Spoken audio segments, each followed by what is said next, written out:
Good afternoon, Packers fans. Aaron Nagler here with your Packers Daily Chat, coming to you live on the Cheesehead TV social channels. It is Victory Tuesday.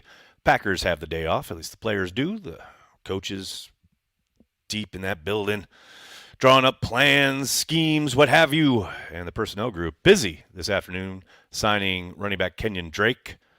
Just put up a video about that. It's a depth signing. It's nice to have a vet in the room and continuing to wait for Aaron Jones to make a recovery from that MCL injury he suffered a few weeks ago. But we'll see what he brings to the table, so to speak. But always churning the bottom of the roster, always bringing guys in for workouts, always adding, subtracting, what have you. Drake will be part of that. But I did want to talk a little bit about the work being done up front on offense by the Green Bay Packers throughout the last month or so. I don't think it's any secret. We know, we've all seen, because it's a lot easier to do so, especially watching live games, the improvement from Jordan Love. Like, that has been on display. I don't think there's any doubt. You've seen him grow week by week, getting better and better. The offense itself has continued to improve throughout, this kind of winning streak that they're on. And I know, like I said, Jordan's getting a lot of credit for it, as are the guys out on the perimeter, a lot of the skill position players. These guys are in sync. They're finding, a rhythm. But none of that happens without the improved play of the offensive line. And I'm not going to tell you that they were terrible throughout this season, but they were certainly inconsistent. That was led by Josh Myers, a guy we talked a lot about this summer, and his need to find consistency. Because throughout his tenure in Green Bay so far, we had seen a lot of high-level play mixed with a lot of inconsistency. A lot of stretch where you hope you're going to get that high-level stuff that he can do, but far too often he was taken advantage of, gotten pushed around, just basically causing not the offense to malfunction, but certainly not making life easier for his quarterback. You look at that game on Sunday night, I think that's easily his best game of the year. I don't know about his career or what have you, but so far this season, it's the most consistent play we've seen from Myers, and I think that's continuing on from a stretch here from Josh and most of the guys up front, down in and down out, where you've seen a lot more consistency. Now, you're still going to get beat at times. You're still going to see plays where, they get paid too, and Chris Jones certainly falls into that category as a guy who's going to take advantage of you on a snap or two. But on balance, Myers has been much, much better and much more consistent over the course of the last month. I don't think it's a coincidence that has coincided with the offense working at a much higher level. Again, Sunday night, that's a legit problem when it comes to, sorting out protections, showing one thing, sending another, cat and mouse game up front. There's, again, been a lot of talk about Jordan Love and his work at the line of scrimmage. He does that in concert with the center, with Josh Myers. He did great work up front, not only after the snap and executing these assignments, but also working with Love, setting the protections, and making sure that they could get into the most advantageous position possible. It's not something that you can truly quantify. You can obviously look at the tape and point out, oh, well, this play probably could be a lot better and things of that nature. But on balance, you go and you watch that game again and you see Josh playing a pretty damn good game. And so I wanted to give a shout out because I know he had come under fire earlier this season and even this offseason. I certainly, didn't pull any punches when it came to you needed more consistency. Because, again, you saw it early and often that rookie year prior to his getting hurt. You saw it at times last year, but he was just way too inconsistent, something that has started to disappear here over the course of the last month. Hopefully, that's a trend that continues down throughout December and into January because the Packers, like I said, you've seen the improvement from the offense. I'm not saying the engine is humming, but it's giving them a go here. They are able to operate in a way they just weren't back in October, say, due to the inconsistencies. And a big part of that is the play of Josh Myers. Hello to everybody in the comments. Hope you're doing well. Good to see everybody mixing it up. Joe, let the record reflect, you were first. Todd, thanks for the super chat. Just win, baby. Go, Pack, go. What an economic super chat. I love it. Joe, what's up? Jaden Reed is on pace, barely, to be the first rookie since Sterling Sharp in 1988 to lead the Packers in receiving yards. 8 yards ahead of Dobbs. That's a crazy stat. I think before he got injured, Musgrave was on pace to break Sharp's rookie record for receptions. So, yeah, this rookie class, bringing it, man. No doubt about it. Vex, what's going on? I am so conflicted about this defense. You know, Vex, this is like it's so funny. Like, the tone of your super chats have changed over the course of the last 2 months. Like, 2 months ago, you were very negative. Now, the Packers are finding success, and you can't lean into your positivity, but you're leaning into being conflicted. Just a little note from the doctor there. It looks awful. The stats say it's awful, but they are great at not allowing a ton of points. Just lean into the results, man. That's all I can tell you. Like I said today on the radio, on Carry the G radio, it's frustrating as hell during the game. I'm going to yell at it. I'm going to yell at the play style. I'm going to yell at some of the choices. But at the end of the day, they're keeping points off the board. They're giving them a chance to win. That's all I can ask. They're the 9th best team in the league doing so. They're top 10 in that regard. Yeah, they give up a ton of yards. Yeah, they give up a ton of rushing yards, and they got problems everywhere, injury-wise, guys in and out. Hey, man, name of the game, limit scoring. They're doing that. Hell, this past week, don't tell me you didn't sit there and go, oh, God, here we go. We kicked a field goal. Now they're going to march down and get a touchdown. Oh, 3 and out. Then we kick another field. Oh, yeah, here we go. Now Mahomes is going to go. Oh, interception. You know, you can't argue with the results. It is frustrating as hell in the moment. I totally get you. But they're giving them a chance. More than that, they're playing winning football. Complimentary football, I might add. Now, it's going to be fascinating to see what happens on Monday night against a team that has nothing to lose and can pretty much, run the football when it wants to on the Green Bay Packers. And they have a young quarterback making another start. Got to think they're going to lean into that running game a little bit. And are the Packers able to stop that bleeding, so to speak? Got to think that is the MO for the Giants on Monday night. We shall see. Luke, what's up? I'm really loving the tight end room. It's interesting, right? I mean, the work you're getting from Tucker Kraft and now Ben Sims getting an opportunity. I mean, who knows what happens if Musgrave is able to return, but possibly next season when he's back. It's a very interesting mix. A lot of different kind of abilities there that you can utilize if you're Matt LaFleur. Tyler, what's going on, man? What's your thought on asking rookies to play right away a la 2023 class versus letting guys sit and develop like Love? Interesting dynamics right now.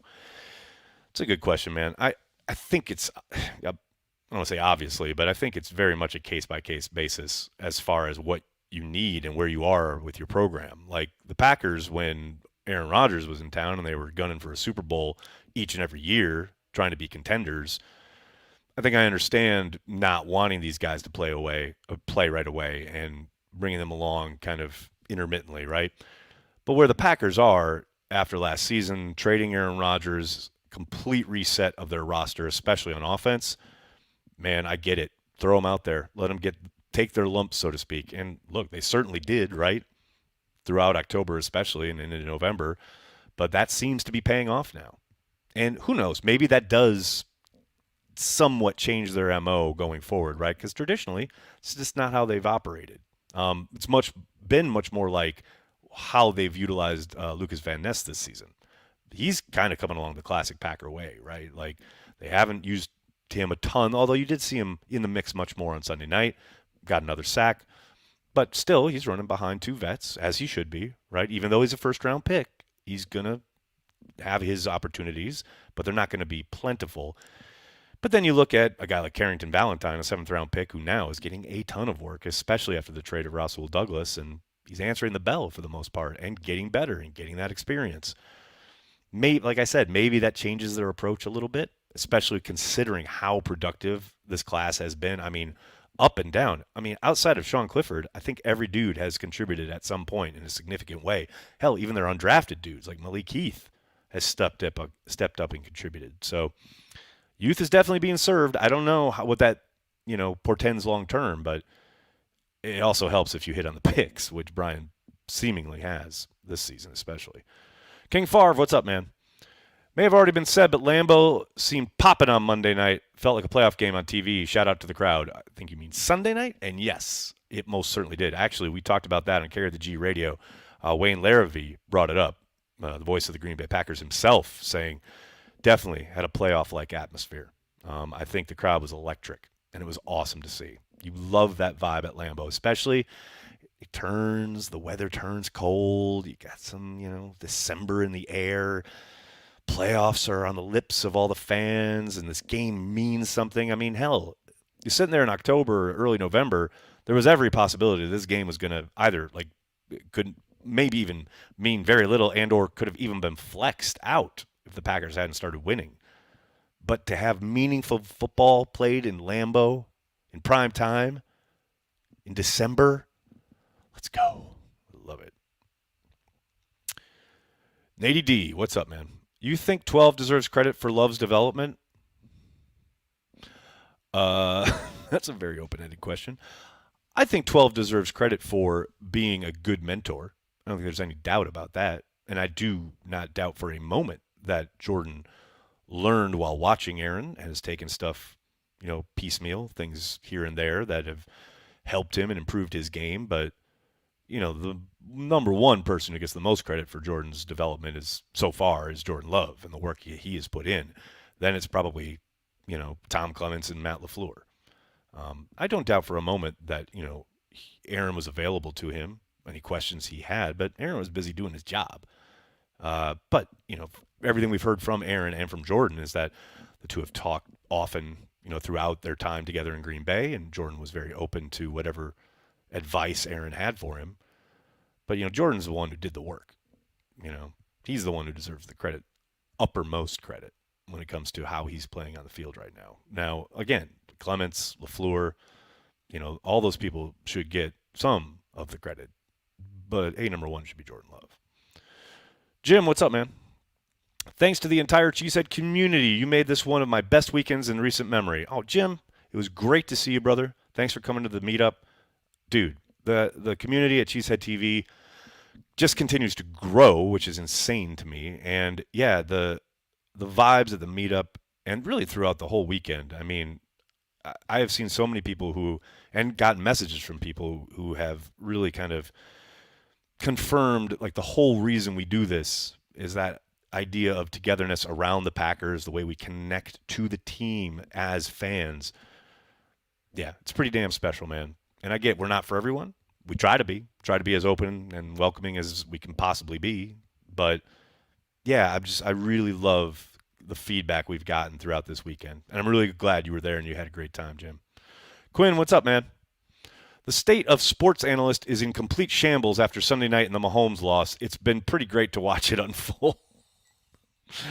Yeah, I think Corey put something up on Twitter earlier today. Man, it's like the whole national media is gaslighting Packers fans as if they weren't completely tearing apart the Green Bay Packers throughout September, October, most of November. Now all of a sudden it's like, oh, wow, the Packers have done it again. It's like, let's just let Jordan play, shall we, when it comes to his development, being the guy in Green Bay, which sure seems like that's going to be the case. But, yeah, it is funny to watch people kind of come to the realization that the Green Bay Packers kind of know what the fuck they're doing, which, some of us have been trying to tell them for some time now. Oh, my God. Lambo Leo. I mailed Pat McAfee a Goot Christmas sweater. Y'all are out of control. Steven, thanks for the super chat, man. Wix is giving me 2014 Davante Adams vibes. His ceiling is high, and it's wild that he's the fourth option on most plays. I'm very curious to see how much more opportunity he is given on Monday night if Christian Watson is unable to go. Because, look, Watson and that hamstring, they're not going to play around with it. I'll be surprised if he is a go against the Giants. That should give Wix more opportunity to get on the field and continue to do what he's doing, right, which is get open. And you're right, man. It's crazy that he's basically like the third, fourth, fifth option at times. But every time they target him and every time they feature him, he seems to deliver. Hopefully that continues and he gets more of those opportunities. But, yeah, man, as far as 2014 Davante, it's a little early for that. But, yeah, there's no question that there is untapped potential there. He's still got a ton of growth and a ton of kind of upside when it comes to his game and his ability to help the Packers on offense. No question there. Miguel, what's going on? I'm at peace with Joe Barry. Yeah, Preston will drop in coverage. Nobody will cover the best receiver sometimes, but I will just enjoy the experience. Miguel, I don't want to call you a liar, but no, I'm kidding. I'm kidding. Yeah, I mean, I try to be there, but then the game starts, and then I watch the game, and then things like that unfold, and I get all upset. I can't help it. That's the game of football, right? But yeah, then afterwards, I step back and I look at the result and I go, oh, hey, look at that. Limited to Mahomes and company to 19 points. It's a pretty good day at the office. No doubt about it. Corey, what's up, man? Any update on Wix and Watson? Nothing, Corey. Not even tomorrow, probably Thursday is when they have to give their first injury report because of Monday Night Football being a thing. So I would expect something most likely Thursday if anything is forthcoming, because we know how liberal they are with the release of medical information at 1265. Although there was a report Monday that, more okay than not is what I believe Ian Rappaport said regarding Christian Watson. So take that for what it's worth. Gary, what's up, man? I love Cheesehead TV's tempered opinions and measured analysis. So my question is, how many quarterbacks will the Chicago Bears burn through during Jordan Love's reign of terror over the NFC?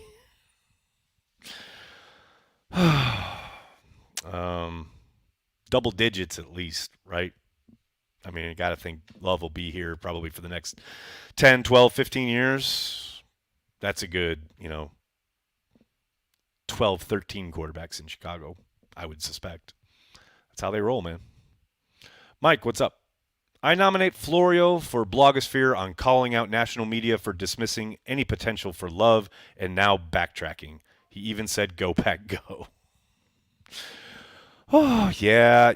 There's just, if we just featured people having to eat crow about Jordan Love on blogosphere, we would just not have the rest of the show because it'd be too long. But, yeah, Florio's just a Vikings fan having to come to grips with Jordan Love being good. And look, the last really poor performance, and it wasn't even incredibly poor, but the last poor performance Jordan had was against the Vikings. So he'll get a chance to get redemption in their building. I believe, what is it on New? Is that the New Year's Eve game? God help us. What can they do with Watson if he keeps getting hurt? Callum, they can keep helping him heal, which is what they'll do. Man, he's a football player. At some point, he's got to play football. Can't just wrap him in bubble wrap. And maybe they, quote, limit his snaps or put him on a pitch count like they have Aaron Jones. But look, Aaron Jones was on a pitch count, and then he got hurt. At some point, he got a ball. At some point, you got to get on the field.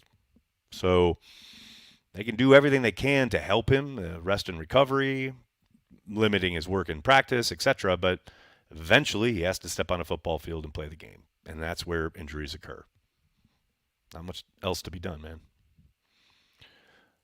What else we got here, folks? Don't want to miss anything.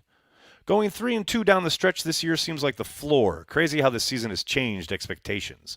Well, that's the thing. Like, look, I don't want to tell tales out of school, but if the Packers don't make the playoffs, it's not the end of the world, right? They should. The way they're playing right now, given what their schedule looks like going forward, they absolutely should be expected to. But this season is all about Jordan Love, finding out if he's the guy. I'm pretty sure they found out he's the guy.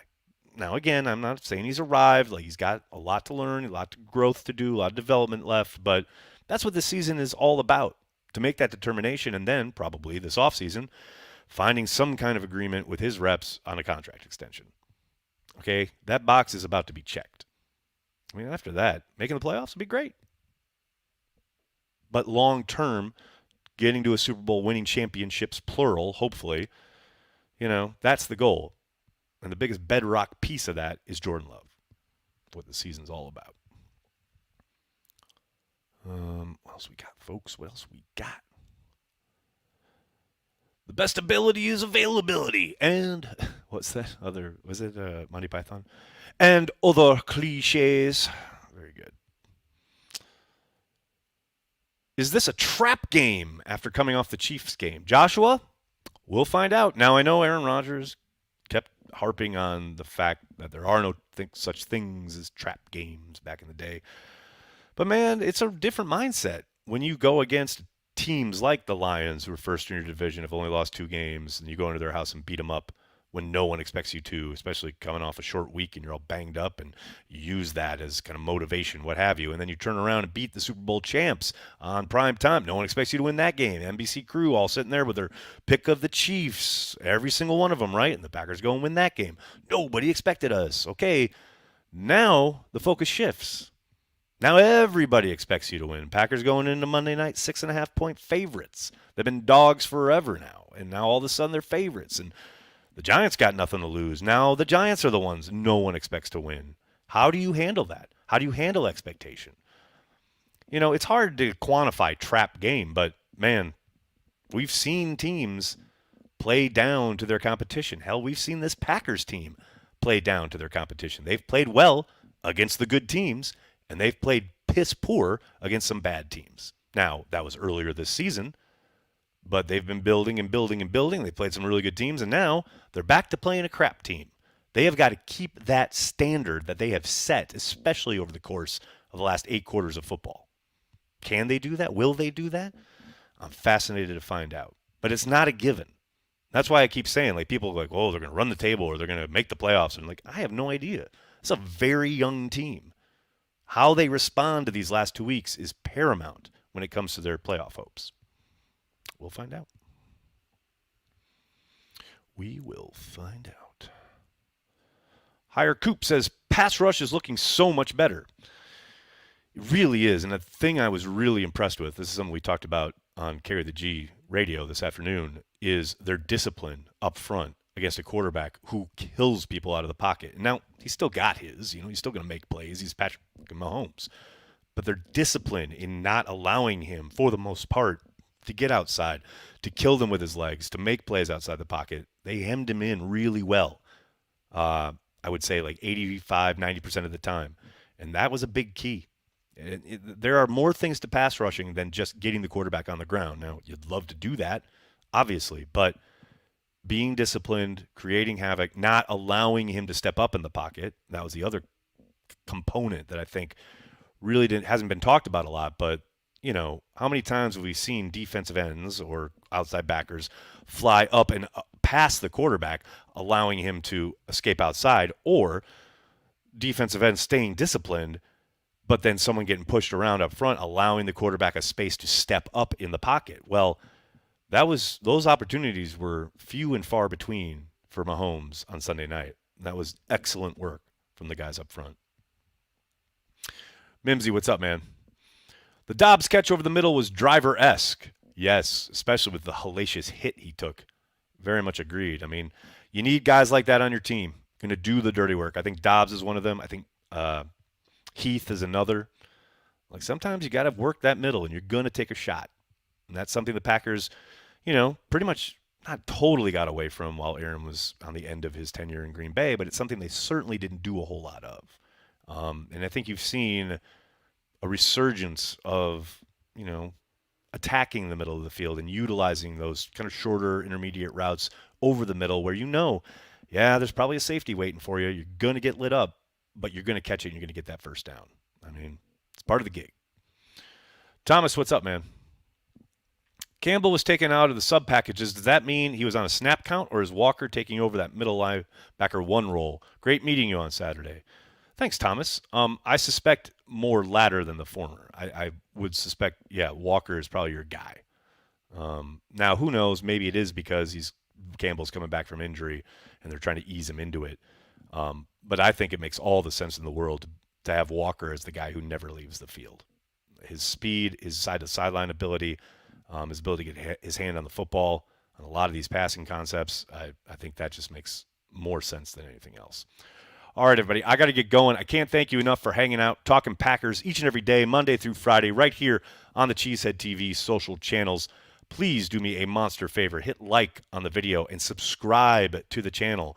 And if you are a Patreon member or a Carry the G Club member, I will see you at the top of the hour, our weekly happy hour.